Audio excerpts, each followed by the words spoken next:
Only come out at night.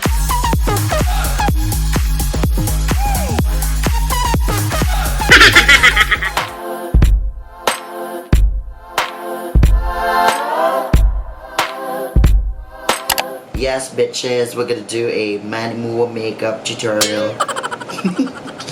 Uy, mga inday, last na ito. Ang akong reputation ba, ubos na. Wan ako'y career. Ano ba? Parang gago. Di naman kog MANNY MUA. Tan-awrag marinjonis siya. Hi guys! Welcome back to my channel, and on today's video, we'll be doing another I tried following. So, instead of... Eto guys ha, last na to. Last na tag namin to. Last na I tried to. Kasi baka maumay kayo. Nung nagbabasa na ako ng mga comments nyo, nakita ko nga doon na sabi nyo, ang daming nakaka-relate sa inyo na kamukha niya nga si MANNY MUA. So, sinabi ko sa kanya, okay, why not we try following his makeup tutorial? And instead na siyang gagawa, na alam ko namang hindi niya kayang gawin. So, ako na lang ang gagawa. Kaya gagawin niya akong laruan na naman. So, tulungan mo ko, ha? Uy, makiko-operate ka naman. Ganyan pa eh. Ito yung Bronze Glitter Smoky Eye Holiday Makeup Tutorial. Ang haba. So, let's start na, guys. Are you ready? Wala ka nang magagawa, nakaupo ka na dyan. Okay, go. Ba't ginagaya mo siya, ha? Ay, grabe. Okay, so habang nag-aura ang lolo MANNY MUA nyo, nilinisin ko na ang kanyang face Hey guys, lock. and welcome back to my channel. So, as you can see from the title of today's video, today is going to be a very glittery for that, okay? So today I'm going to take a mixture of my L'Oreal Pro Matte Infallible and the NARS Luminous. I talked about this combo like a while back. So, ang ginamit niya guys, meron tayo ng perfect. So, ang gagamitin namin is the L'Oreal Infallible Pro Matte Foundation, and I will be mixing it with the Candle Glow from Laura Mercier. Wow, umi-English na din ako. Ang mga sandata, ilaba. Baby, ang taas mo naman. Magpakumbaba ka naman. Tingnan natin kung paano niya i-apply. The Pro Matte Infallible combined with NARS Sheer Glow. It gives me like a natural finish, but it's full coverage. It's like the weirdest thing. I can't even really explain it. If you guys have tried Pro Matte mixed with the NARS Infallible, you know exactly what I'm talking about. Airbrush foundation finish daw yung kinalabasan ng kanya, Beth. So, binuff niya using a brush. Kaya, ayun na din ang gagawin natin. Gagawin na naman niya ako manitong laruan. Kailangan na mag-tutorial ka English. Sige nga, kailangan magsakausapin mo. Kasi MANNY MUA English eh. Oh my God. Ano ba yan? Baka tuluyan ako mapaan nakaka-English, ha? Look up! Look up! Look up! Okay. Moving forward. And then I'm going to take a couple drops of the NARS foundation. That's going to go down my neck with that same buffing brush. If you want a nice like airbrush finish, this is the brush for you. Okay, great. So now that the foundation is done, I'm going to go in with the Makeup Forever Ultra HD Concealer. I used this previously in a video, and I Ang it doesn't puti nung crease on me whatsoever. So I Grabe yung really like concealer that. niya. Most things crease on me, but it's so pretty. It's full coverage. Blends like a fucking drink. Perfect. So now we are... But it's like a fucking dream. Oh my God. Instant age rewind from Maybelline. Kaya pati ako yung kagano. Parang ako yung nagme-makeup. Alam mo ako ng mga adot. Kaya mo, na-rough naman talaga yung balat mo. Don't look! No. Ano ba? Huwag na surprise nga yun. Okay, so, gagamit tayo ng beauty blender. Damp beauty blender yan. O, di-dump natin dito sa baso. Huwag na. Hala, ang puti. Nag-cake siya. So, ipagpatuloy pa ba natin to? Buti pa nga yan nag-cake. Kasi yung jowa nila, hindi man lang sila naisipang bilhan ng cake. Oh, pati ikaw, binibilhan mo ba ako? Hindi mo nga ako binibilhan? Bakit ng birthday mo binilhan kita? Piningi ko pa. Right, and highlighted. Go ahead and set the under eye. I'm going to be taking one of the new Morphes. It's the E48, which is like a nice little like small. Gumamit siya ng Laura Mercier. Wala tayo nun. Pero meron tayo dito. Meron tayong 3W Clinic Natural Makeup Powder in the shade. Walang shade yan, yan din yun. Sinabi ko rin natural, pero yun pala kasama dun sa title. Natural makeup powder. Ay, yung laway. Dahan-dahan naman. Uy! So, ganun ding style ng brush ang gagamitin ko. Morphe E48. Ano po bang event nyo at nagpapamakeup po kayo sa akin? Ipapakarera ako ng kabayo sa asin.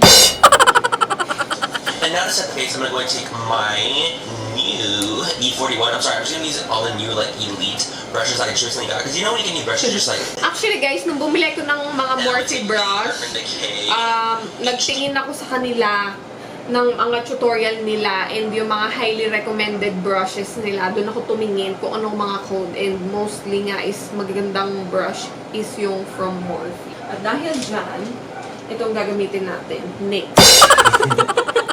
Ayos niya, sige, istorya, paspas na ba? Sabad niya! Sige, kastorya, oy, sige, istorya, sige, yaw-yaw ba? Uy, mamaya ko yung sinasabi mo sa kanila, ha? Again. Pikit na nga, pikit pa ulit. powder and set the whole face with it. Now that our skin is as clear as we're going to get it, we're going to take the Morphe M527, my favorite bronzing brush. I love it. And Hoola by Benefit, my go-to bronzer. It's favorite. Like, I love this na bronzer. siya. I'm just kind of going in on the temps area. It's an ultrasound that, like, Kayo siya attacks the istorya. really greasy fat that you have underneath. Ano sabi mo? Kayo siya istorya. Ano ba? Hindi. Bilis na! Dali na! Hindi ko alam. Alam yun, di ba? Bronzer! Ginamit niya Benefit Hoola. Since wala tayo, no? Ayun. Gamitin natin is the J-Cut Intense Mineral Compact Powder in Chestnut. Ito yung mga kinontour niya. Hindi pa pala siya nagkukontour. Bronzer pa lang pala to. Yung pinaputi nating mukha kanina, papaitimin naman natin ngayon. Ambakan natin to, yung panot. Grabe ka naman mga panot. Eh, ganun din sa kanya, yung taas ng hairline niya eh. Mataas ang hairline, iba ang mataas ang hairline sa panot. Ano ba Tagalog ng hairline? Panot. Ang panot, kalbo yung baliw. Ang kalbo ba? Oh my God! English, no. I've lost like 15 pounds since I quit drinking diet soda. Timbang na po ito, ano? I'm just going to highlight underneath the eyes a little bit. I'm taking that same E48 brush and the Kat Von D Shade in Light using the banana shade right here, the one I hit pan on, because that is a good shade. That is some good shade shit right there. I'm just going to kind of highlight a little bit underneath the eye, nothing too crazy. So now that that step is done, I'm going to go ahead and cook the corn. Pero meron tayong Tarte. Rainforest of the Sea. In the shade Filtered Light. Ito na lang yung gagamitin ko. Ayan. Contour, and basically what that means is I'm going to highlight underneath my contour to kind of emphasize the sharp lines of it. I'm going to take the Laura Mercier translucent setting powder and a little beauty blender. Go underneath the contour, basically wherever I want it to kind of be sharp, like so. So, nag-highlight ulit siya. Gumamit siya ng powder. Yung 3W Clinic dito daw. Flushed hearts palette, like there's a bunch of little hearts. There's a bunch of little hearts and they're all blushes, and I really want to use one of these. And I think what I'm going to use is a mixture of... So, I think I'll be mixing the shade B and a little bit of Lina kasi masyado itong dark. Gamit ko is a Wet n Wild brush. Ano? Si Distoria. Nantok na ako. Gamitin natin to. Kasi ano yung ginamit niya eh, parang frosted. White siya na may mga gold specks. Pero mostly parang silverish yung pinaka-tone niya. LA Girl 110 watt na strobe light strobing powder. So I'll be using the Morphe E48. Paulit-ulit. Pagkita ng flashlight, pag brown out. Diyos ko, nasa ng eyeshadow. I live and breathe for it. So we're going to start the eyes now. May kilay na agad siya. My brows off the camera and I find my eyes already off the camera because I feel like Nakakilay ng lolo nyo. So, magkikilay na din kami. Ayan na. May kilay na din kami. And nakaparang na kami ng eyes. Sige, kalat pa natin. Ginamit kong primer is Lorac Behind the Scenes Eye Primer. Okay, ito na po ang aking pinaka-challenge ng I want eyeshadow. to bore you bitches, you know? Oh, I really want to this use the new Visor palette today, the one I hauled. I'm going to take that on an E27. I've already hit pan on it because, like, twice. It's so good. And that's just going to go into the crease. What I like a lot about this transition shade is that it's not too warm and it's not too cool. So, gagamit tayo ng transition shade. Ito na lang. This is the Morphe 350 palette. So, ito yung gagamitin natin na transition shade. Uy, luwagan mo naman yung eyelids mo. Ano ba pa yung luwag? Ano na ito screwdriver? Paano na? Ganun. Visor palette. I'm so excited to be using this. I'm gonna Next take color. a mixture of these two shades right here. So that's gonna go on a Morphe M433. So, let's go a little bit darker. I'll be using this too. Ito dapat medyo ma-yellow pa siya. So, I'll be using that one. Whew! Gear up. So this is gonna be like the ultimate transitional thing. Ayan, dinarken niya para mag-deeper yung crease. Ay, Diyos ko, ano ba itong pinasok ko?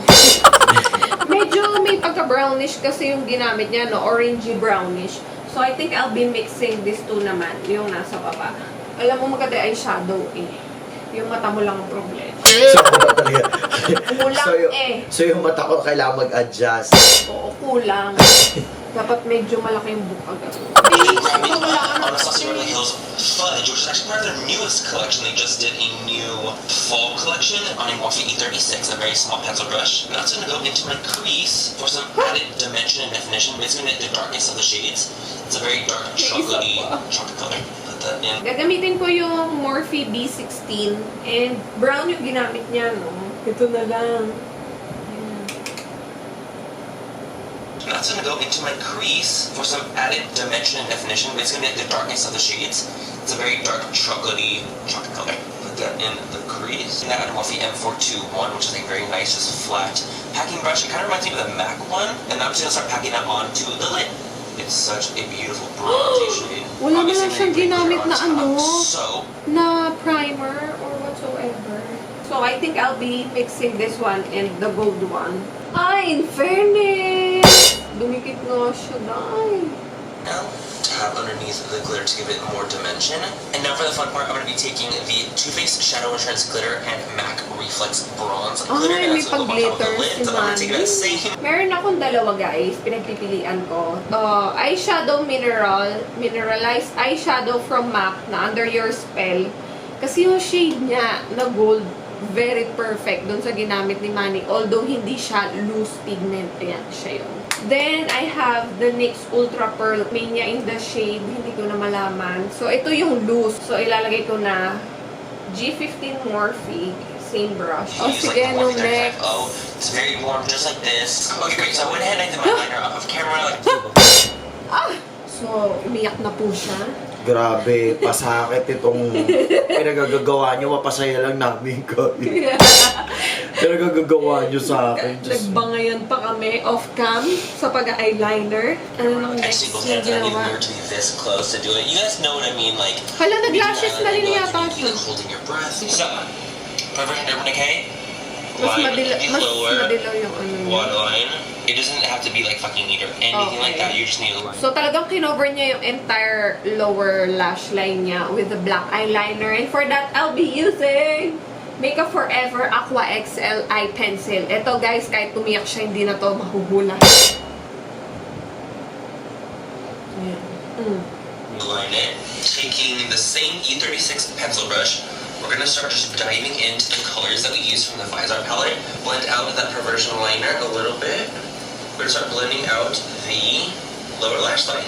Basically what we did on the top, we're going to do at the bottom as well. Okay, so i-smoke out natin yung eyeliner. Ano, bakit namimilitit na yung paa mo dyan? Eh kasi nakakiliti eh. We're doing at So, the bottom. gumamit siya ng Very brown. warm. Medyo so I went ahead chocolatey and brown. I And, did a lot off the camera, I think. So when and yung medyo orangey. Tapos nag-lashes na rin siya. And nag-lashes na rin siya. Diyos ko. Ayan na. Nakaraos na po tayo sa eyelashes. Grabe, pahirap talaga. Alam mo ko, hindi pa rin ako naka-move on. Diba? Nag-iyakan na naman po kami sa pag-eyelashes. So, maglagay na rin tayo sa ilalim ng lash line. I'll be using the Pixie by Petra Lower Lash Mascara. Ay! Feeling ko meron akong bubong sa mata. So I went ahead and I put all my lashes off of camera because it was just going to be Oh, easier that way. haba ng lashes niya, pati sa ilalim. Lashes. You guys know Bella lashes from New Balance are my favorite lashes. They're so fluttery and so dramatic and so like extra, but I think they're super, super badass. And so yeah, we're just going to you guys in to see what the final eye looks like up close. Ay, Tapos na? Yun lang yun. Diyos ko, ang highlight lang pala nitong makeup na to, na maglalagay ka lang pala ng bubong sa mata ko. Tapos yun, kukunayo mo pa. Sana hindi ka na nag-foundation, yun lang pala yun. Bubong talaga. NYX Peekaboo Neutral, which is my lip liner of choice for nudes, because I love a good nude and I love a good lip liner, okay? I'm going to be taking Ultra Cosmetics Longwear Lipstick in Bel Air. I have been so obsessed with Bel Air liquid lipstick. Wala akong doon. Try natin to. Infallible, never fail lip liner in coral. Gawin natin Kylie Jenner. Yung lips niya. Ubus na yung lip liner ko sa'yo. Wala hanggang bigote na yung lip liner. Gamitin natin yung Vice Cosmetics Phenomenal Matte Liquid Lipstick in Pony. Ang pony, magmukha talaga akong kabayo dyan. Yun nga. Siya yung ligaya, diba? Tapos ako yung nagdurusa.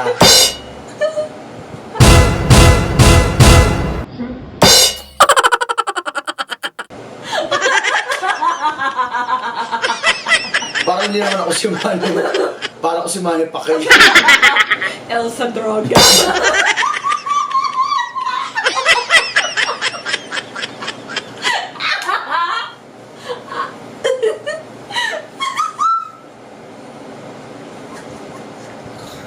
Junelle. Junelle's brain.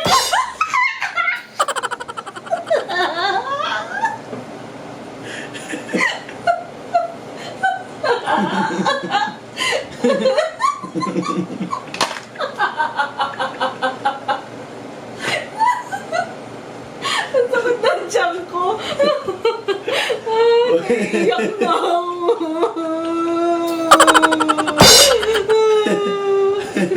Ay, naku, Manny Mua.